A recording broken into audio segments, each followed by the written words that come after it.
Alright, today, this video is going to talk about the difference between IUI and IVF.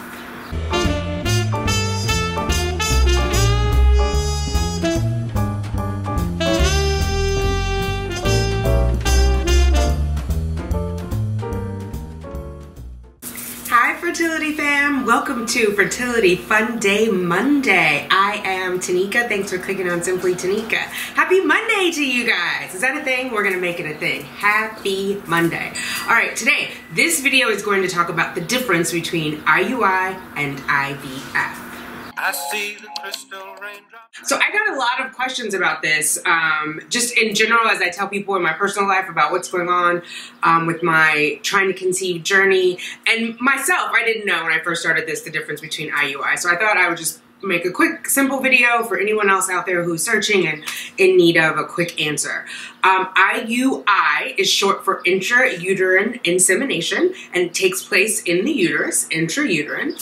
And IVF, what does IVF stand for? In vitro fertilization. So the in vitro part means that it takes place outside of the body, and usually a petri dish in this instance. So they're taking the egg out, the sperm is out of the body, they're putting it in a dish together, and the eggs are being fertilized and becoming embryos, and then those fertilized embryos are being placed inside of the uterus. It's a two-step process. So the first part is taking eggs out, because it's more than one egg. I'm sure you've heard of people stimming and stimulating their ovaries, right, so they can have multiple follicles. They go in and they do an egg retrieval, and then they fertilize them. They fertilize them in the lab. There's an embryologist who's looking at them, making sure, you know, the swimmers are getting there. That is kind of like the high level of what IUI versus IVF is. The second part of it is they will do a transfer. They'll put the embryo back into the potential mommy, the future mommy, and it can happen where you're not doing it. There's a frozen transfer versus a fresh transfer where they're going to send the embryos away for testing, and so they're going to let it grow till 5 days, and then they'll put it in a cryopreservation, and then they'll thaw them and then place them into mommy. So there's a couple of variations of IVF. I've done, as you know, if you watch my channel, I've done 4 IUIs with a reproductive endocrinologist, and I did 1 home insemination. I did all of those with donor sperm. I will be moving forward with known sperm. So again, if you follow my channel, you know I had a miscarriage last year. The partner that I had the miscarriage with, we are going to be trying together again. So I'll be doing at least 3 IUIs with my new RE, or not at least, at max 3 IUIs. Hopefully they're successful on the first try, but we will see. So I just wanted to go over, in case you had other questions about, I did a little bit of research on the IVF and IUI. Who would not be considered a good candidate for IUI? So blocked fallopian tube or pelvic adhesions with distorted pelvic anatomy, you would not be good for an IUI. IUI, they're going to take the sperm, they're going to wash it, they're going to place it inside of the uterus. They wash it because if you don't, you can actually go into anaphylactic shock. They're stripping away part of it and placing the rest in. They're also looking for the strongest swimmers, again, with the motility, morphology, and mobility, to place back into the uterus. And it's timed, right? So when I was doing my IUI, I was being stemmed with Femera on cycle day. The last one was cycle day 2 through 6. And then I had a trigger shot on cycle day 10, which was the Ovidril. So they're getting the eggs ready, and then the Ovidril is ensuring that the eggs are released. And then you time the insemination 36 hours after the release. And so you go back into the RE, they place the washed sperm inside of you, and you wait and see if you've gotten pregnant. Unfortunately, my 4 were not successful with the donor sperm. I'm hoping with the known donor that I will be successful. Okay, if you have severe male factor infertility, like low sperm count or low motility, you would not be a good candidate for IUI. Again, because the swimmers have got to get there. It's as close to natural as possible, in that it's still happening inside of the body. If those little guys can't swim up there, they're never going to reach the egg, or if they're not going in all the same direction, because sometimes they're kind of like wonky and going off over here, they're not going to reach the egg, so you're not going to have a good shot of being pregnant. advanced age, so they recommend if you're over 38 to not do IUI, to move to IVF. In my case, because I was doing donor insemination, I went ahead with IUI. Again, I had a 1% chance because of my age, but I wanted to do it anyway. My insurance will only cover IVF with donor eggs, and I was not ready to make that decision.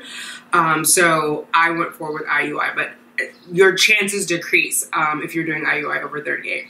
Your RE will discuss all of that with you, but this is just sort of like some background general information.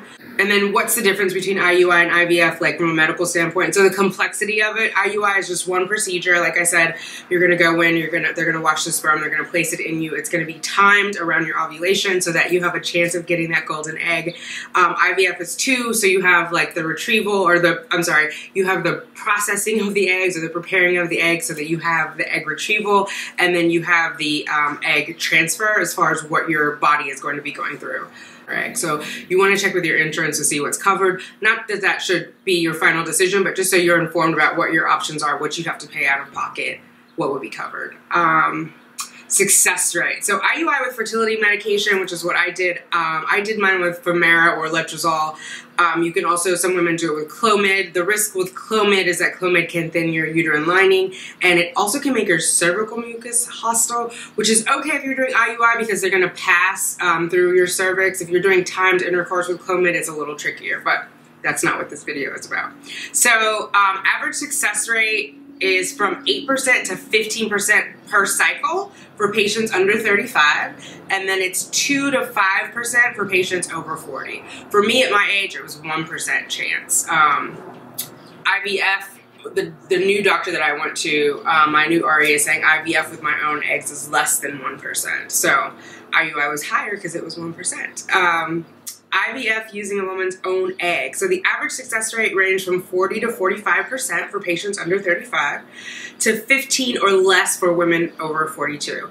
This site doesn't give any numbers for over 42, but I know, again, with myself, with my personal medical history, it would be less than 1% with my own eggs.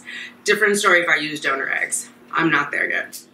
The time for IUI is shorter. Initially, you just have to go through some testing, but as soon as your cycle starts, and like after you've had your intake with your RE, cycle starts, they're gonna do your FSH and hormone testing on either cycle day 2 or cycle day 3. The doctor will figure out your protocol. Some clinics will have you do a scan at the beginning of the cycle. My last clinic, we only did a scan in the middle. The mid-cycle follicle scan to see where I was and what my lining was. The new place that I'm going, I think we do have early, like a cycle day 3 scan, so that'll be interesting. Haven't had that experience yet of being on Aunt Flo and having Wanda exploring, but you know, I'm open for it. I want a baby. And so you go through that, you have the trigger shot, so it's a much shorter time to get to the IUI. IVF is a little longer. Sometimes there's priming, sometimes there's birth control pills involved. I will put a link to Fruitful, My Fertility Journey. Her channel, she has gone through the IVF process and has some really great videos in detail about her experience. I haven't experienced IVF, so I can speak a little more about IUI because I've had 4 of them. I don't want to lead you wrong on the IVF because I'm still learning. I'm just starting to like get more informed about it as I kind of consider what my next steps will be. So cost, IUI is significantly cheaper than IVF just because there's less medical intervention involved and just less procedure involved. Yeah, so that's kind of it. That's the difference between IUI, IVF. I don't want to go into too much because I do want to keep this short. And I'm trying to think of it as if either 1, you're new on your fertility journey, or 2, you have a friend or a relative who's asking you, and this is a quick place that you can send them to get some information. All right? I hope you enjoy the rest of your Monday. Thanks for checking in with me. If you like this video, please give it a thumbs up. Please remember to share it with anyone who might find it useful, or if it's someone who might need help understanding your journey. Leave some comments down below. Let me know what you think. If there's any topics that you want to see in the future, I would love to hear from you. All right, guys. Thanks for watching. Mwah. Baby dust to you all.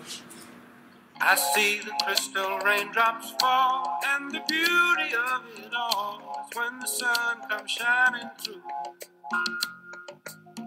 to make those rainbows.